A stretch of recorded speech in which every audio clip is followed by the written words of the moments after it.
नमस्कार दोस्तों, हेराज online classes में आपका स्वागत है। मैं आज अग्निवीर के अंतर्गत जो जीडी के एग्जाम है, ट्रेड्समैन क्लर्क और बीएसएफ के लिए कॉमन क्लासेस प्रतिशत का भाग 2 ले रहा हूं। दोस्तों, जो फर्स्ट क्लास था प्रतिशत में पार्ट 1, इसके अंतर्गत मैंने बेसिक छोटी छोटी चीज को जो प्रतिशत में एक आर्मी लेवल के लिए क्या क्वेश्चन का पैटर्न होना चाहिए या उसके अलावा कैसे क्वेश्चन आते हैं उसके बारे में आपको अवगत कराया। और आशा करता हूं कि वो आपको वीडियो पसंद आएगी, आप इसको प्रैक्टिस करें। दूसरी, आज जो करा रहा हूं कि परसेंटेज का पार्ट टू में उससे थोड़ा सा लेवल हाई है, हालांकि मिलता जुलता वही चीज है। उसमें अगर आप प्रैक्टिस कर लेते हैं तो यहाँ आपको ज्यादा प्रॉब्लम नहीं आएगा। लेकिन आज पार्ट 2 में आपको क्वेश्चन का प्रैक्टिस करा रहा हूं। इसमें पहला क्वेश्चन है, यदि किसी संख्या का 200% का मान 90 है तो उसका 80% कितना होगा। इस क्वेश्चन को मैं दो विधि से करा रहा हूं। यदि किसी संख्या का जो है कि 200 का मान 90 है, देखिए 200% का क्या मतलब होता है, 100 का 200% का मतलब 100 में 200। तो अगर आप क्वेश्चन देखेंगे दोनों जगह प्रतिशत है, तो एक काम आप कर सकते हो कि ध्यान दीजिएगा, 200 इज इक्विवेलेंट टू 90। प्रतिशत का मतलब ये होता है ना, 290 के बराबर है तो 80 कितने के बराबर होगा। देखिए इसका ए अर्थ हो गया। तो एकक नियम में क्या हो जाएगा, 90/200 इंटू 80। इससे ए कैंसिल हो गया, 4 हो जाएगा, बराबर 36 हो गया। तो एक तो आपका ये विधि हो गया कि 200 इक्विवेलेंट टू, मतलब देखिए 200% जो है 90 के बराबर है। तो चूंकि यहाँ भी 200% है, यहाँ भी प्रतिशत है, तो इधर से क्वेश्चन को कर दिया। दूसरा तरीका करने का कि माना कि संख्या x है, तो x का 200% बराबर है 90। तो क्या करेंगे, प्रतिशत का मतलब हो गया कि x का 200/100 और यह बराबर है 90। 2 जीरो से 2 जीरो कट गया, x बराबर, इससे a कैंसिल हो गया तो हो जाएगा 45। x बराबर है 45 हो गया। अब बोला है कि 45 का 80%, तो 45 इंटू 80/100। इससे एक कैंसिल हो जाएगा, 45 को 8 से गुना कीजिएगा तो 8 में से 40 के 4 जी, 8 में 40 का 0 हासिल, 4 832 और 36, 36/10 बराबर है 36। ध्यान दीजिए, थोड़ा सा अगर आप मेथड को पकड़ने की कोशिश करेंगे तो बहुत ही सरल है। मतलब एक ही लाइन में बार बार बोलता हूं कि प्रतिशत का मतलब प्रति सैकड़ा। तो चूंकि 200 में 90 है तो 80 में कितना होगा, तो इधर से बहुत सारे क्वेश्चन को हम लोग एकक विधि के द्वारा भी कराते हैं। उसी ढंग से आप सेकेंड क्वेश्चन देखिए। सेकेंड क्वेश्चन है, यदि एक मनुष्य हर महीने आप आमदनी का 84% खर्च करके 24 रुपए बचाता है तो उसकी मासिक आय क्या है। देखिए 84% खर्च करता है मतलब 100 का 84 रुपए, मतलब बार बार रिपीट कर रहा हूं कि अपना प्रतिशत का मतलब प्रति सैकड़ा। मतलब अगर 84% खर्च करता है, इसका मतलब हो गया यदि उसकी आय 100 रुपया होगा तो उसने 84 रुपये खर्च करता है। अब दोस्तों देखो कि अगर कुछ 100 रुपया में से 84 रुपया खर्च कर लिया तो बचा कितना, 16 रुपए। तो देखिए अगर मासिक आय 100 रुपये है तो उसमें 16 रुपये बचाता है। तो अगर 16 रुपए जो है वह इक्विवेलेंट टू 24 है, और मासिक आय यदि 100 रुपए है तो किसके बराबर हो जाएगा, तो 24/16 इंटू 100।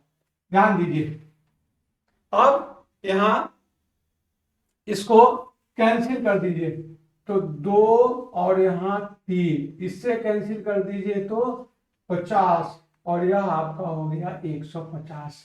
देखो फिर से जोड़ दो आप, 16 रुपए यदि वह एक अपनी मनुष्य अपनी आमदनी का 84% खर्च करता है, इसका मतलब उसने 84 रुपए का, 100 रुपए उसका आय होता है तो 84 रुपए खर्च कर लिया, तो बचा कितना उसको, 16 रुपए। अब प्रश्न सर देखोगे कि यदि 16 रुपए बचाता है कब, जबकि उसकी मासिक आय 100 रुपए है। और यदि वो 24 रुपए कब बचाएगा, जब उसका मासिक आय 150 हो गया। दूसरा विधि इसका ऐसे भी कर सकते हो कि आमदनी को फिर वही विधि कि माना कि यहाँ एक्स लिख दो, तो एक्स का 84%, फिर वही बात है कि लंबा नहीं उलझाओ, इतना मान के चलो कि अगर 84% खर्च कर दिया मतलब 84, तो इसका कितना बच गया, 16 बच गया, तो 16% बराबर है 24। तो x बराबर हो जाएगा 24 इंटू 100/16, बात वही आ गई, 150 हो गया, लेकिन आपको टाइम बच जाएगा। तो आपको सोचना है कि कौन सा सही रहेगा। इधर से तीसरा क्वेश्चन फिर यहां करा दूं।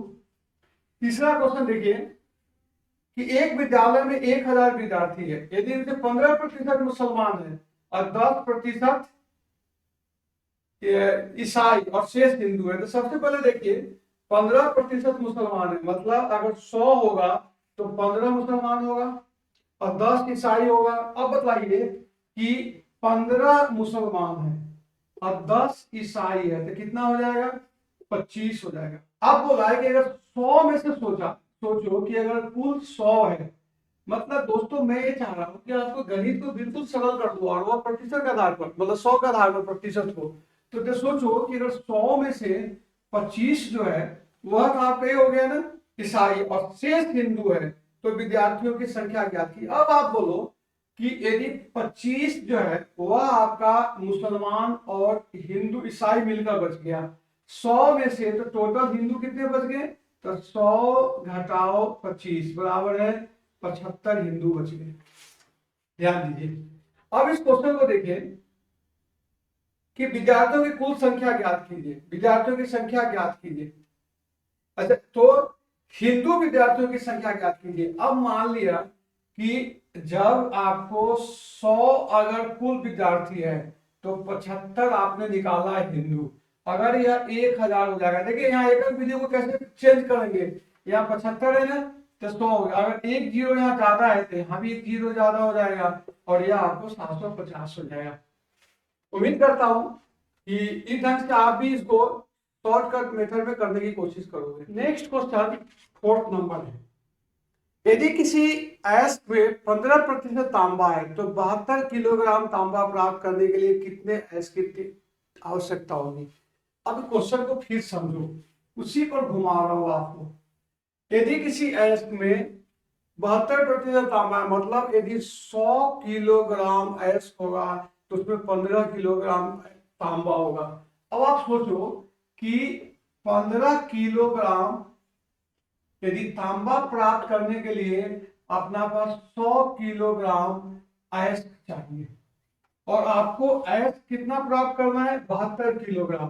तो देख लीजिए, तो 72 केजी प्राप्त करने के लिए कितना करना पड़ेगा, 100/15 इंटू 72, बस यही हो जाएगा, है ना।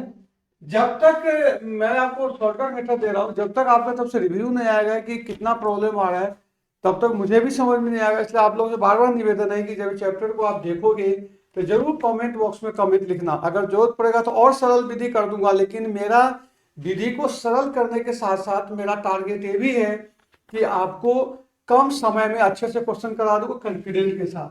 अब देख लीजिए यहाँ 5 से इसको कर दो तो 3, यह हो जाएगा 20, इससे हो जाएगा 24, तो 24 दूना 48, 480 किलोग्राम आपका एक मिल जाएगा।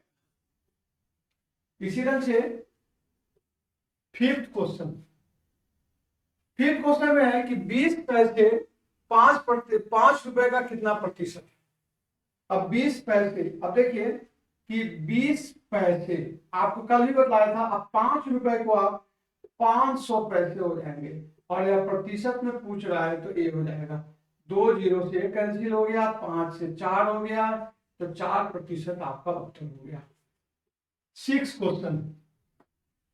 6 है, एक व्यक्ति अपनी आय का 40% मकान के किराए पर खर्च करता है, 35% नित्य आवश्यकताओं पर खर्च करता है और शेष का 25% बच्चों की शिक्षा पर व्यय करता है, तो अपनी आय का कितने प्रतिशत बचाता है। बात फिर वही आके रुक गई। यदि वह 40% मकान पर खर्च करता है, देखो अगर 100 रुपया इसका इनकम हो गया तो इसने 40 रुपये मकान पर खर्च कर दिया। उसके बाद 35% अन्न पर खर्च कर दिया, तो टोटल कितना खर्च कर दिया? 75 रुपये खर्च कर दिया। तो 100 रुपए में उसने 75 रुपये खर्च कर लिया। अब शेष का 25%, अब बदलाव इसका शेष कितना बच गया? 100 में से 40 और 75 खर्च कर दिया तो 25 बच गया। अब 25 का शेष का 25%, शेष का 25% शिक्षा पर खर्च कर दिया, तो बचाए कितना? 75% बचा। तो 75/100 का मैंने आपको याद करवा था कि यदि कहीं 75% हो तो इसको 3/4 लिख सकते हो। इस ढंग से यह आपका हो गया 3 और यह हो गया 4। अब आपका ये हो गया 75/4। अब 75/4 को लिख सकते हो 18 सही 7/5। तो एक ढंग से ये आपका 6 क्वेश्चन भी कंप्लीट हो गया। अब 7th क्वेश्चन। 7 देखिए, यदि एक आदमी 500 रुपए बचाता है, 270 खर्च करता है, तो अब कितने प्रतिशत खर्च करता है? देखिए इसका क्वेश्चन है जो कि मैंने आपको प्रैक्टिस पे पार्ट 1 में जो कराया था उसी क्वेश्चन है, लेकिन यहाँ क्या उसमें लैंग्वेज दे दिया गया है। तो 270 रुपए में आप देखिए प्रतिशत कितना हो जाएगा? 270/500 × 100, यही आपका उत्तर। और प्रतिशत में इससे कैंसिल हो गया, इसका कैंसिल कर दो, 5 × 25 और 54, मतलब यह 54%। 8, एक व्यक्ति के वेतन में 5% की वृद्धि हो जाती है। यदि उसका नया वेतन 252 रुपए है तो उसका पहला वेतन क्या है? अब देखिए, माना कि उसका वेतन शुरू में 100 रुपए है, तो अगर 5% की वृद्धि हो गई तो कितना हो गया? 105 हो गया। अब प्रश्न के अनुसार 105 इक्विवेलेंट टू 252 रुपए, तो 100 किसके बराबर हो जाएगा? 252/105 × 100, यह हो जाएगा 20, यह हो जाएगा 21।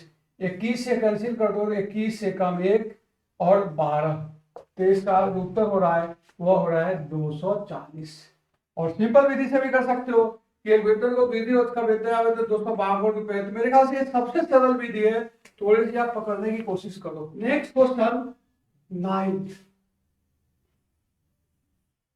9th है, यदि की संख्या का 4/5, देखिए माना कि संख्या x है, x का 4/5 का 3/4 और का 40%, 40% को आप 2/5 लिख सकते हो। थोड़ी थोड़ी याद करने से आपको बहुत टाइम लग जाता है।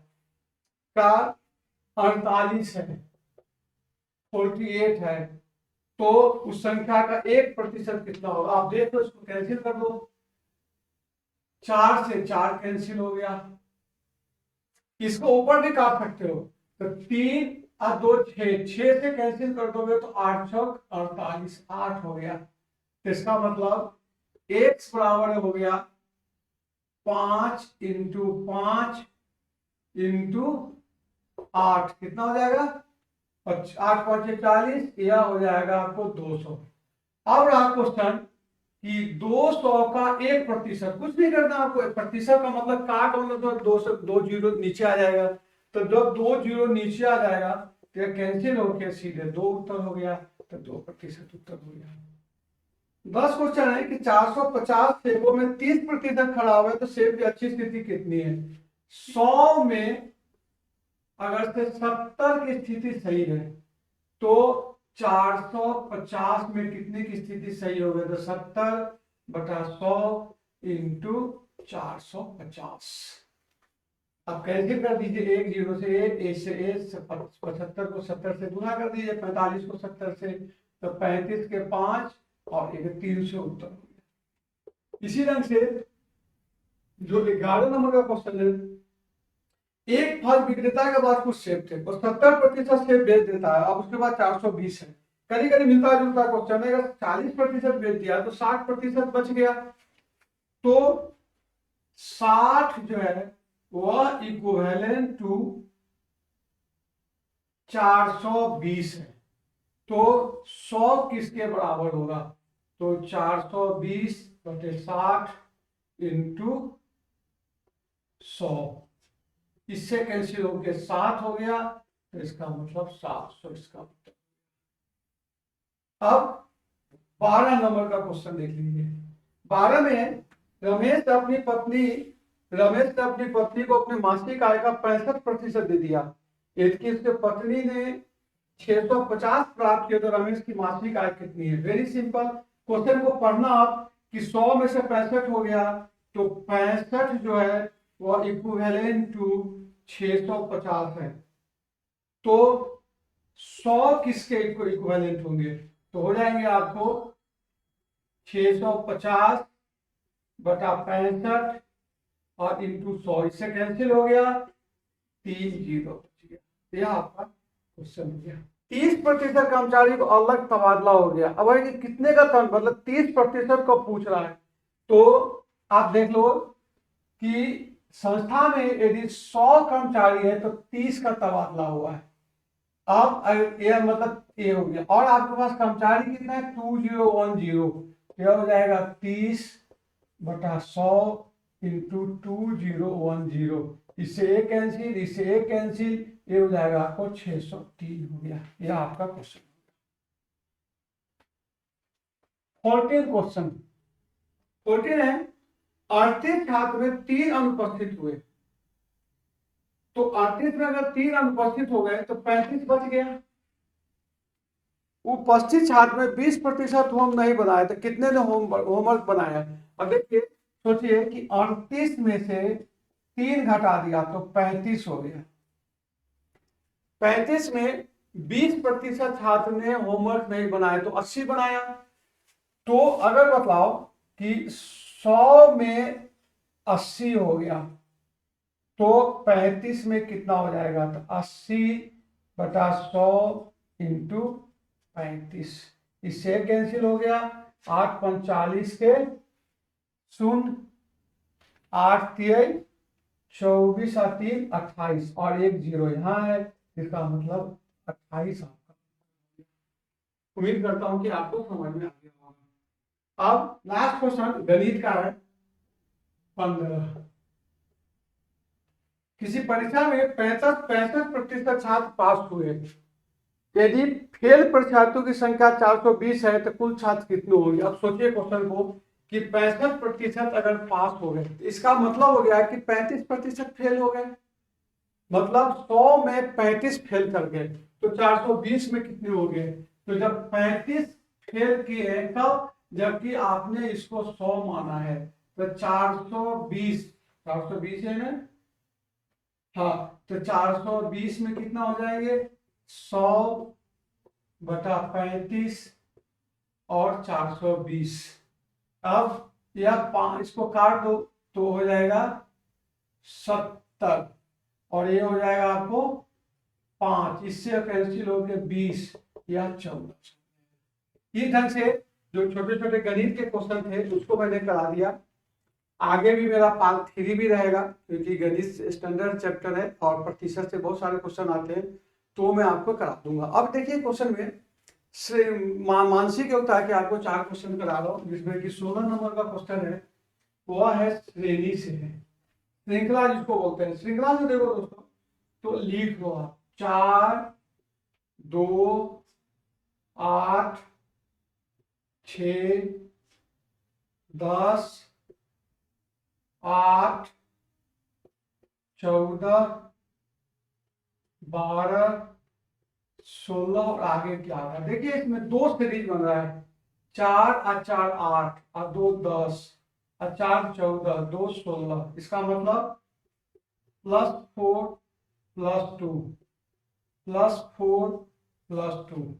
इसी तरह से 2 और 4 6 और 2 8, 4 12, तो 2 14 हो जाएगा, तो यह आपका 14, क्योंकि यहाँ भी +4 फिर +2 +4, तो यहाँ +2 हो जाएगा। एक ढंग से क्वेश्चन हो गया।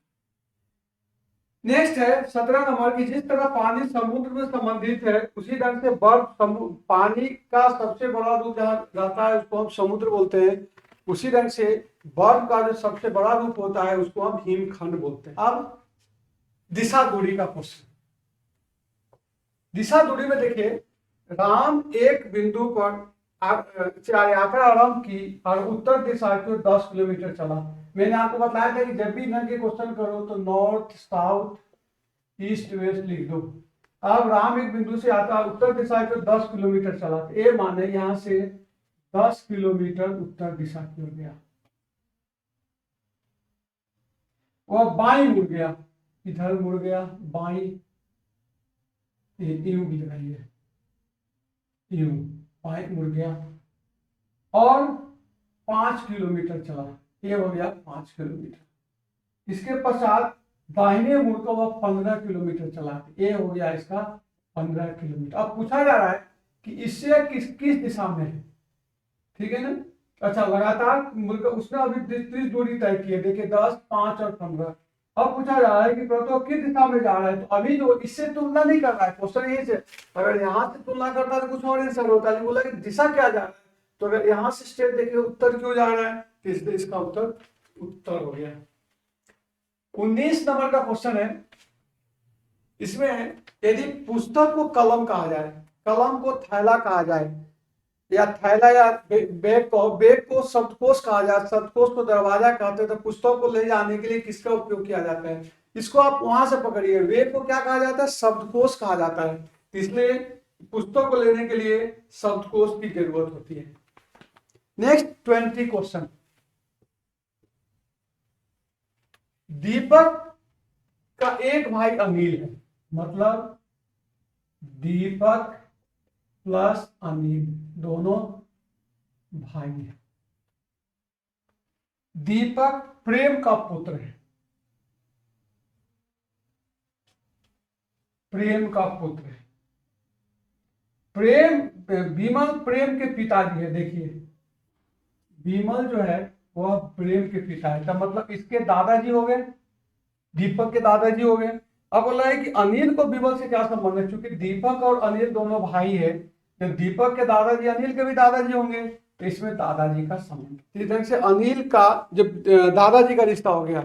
तो इस तरह से मैं आपको एक चैप्टर प्रतिशत का जो है परसेंटेज पार्ट 2 जो है वो आपको एंड कर दिया है। आगे एक क्लास या 2 क्लास कोशिश करूंगा कि प्रतिशत का और भी ले लूं, ताकि अब थोड़ा सा लेवल को एडवांस कर दूंगा और उसके आपके लिए ठीक रहेगा। आशा करता हूं कि वीडियो आपको पसंद आ गई होगी। जहां तक जैसे मैंने आपको बताया था कि यदि गणित को और एडवांस सीखना चाहते हो, या जो आर्मी के क्वेश्चन जो आए हुए हैं खासकर एयरफोर्स के लिए भी है और नेवी के लिए है, और एक मेरी यहाँ से प्रकाशित पुस्तकें हैं आर्मी गणित, उस आर्मी गणित को भी आप पढ़ सकते हो, ठीक है ना।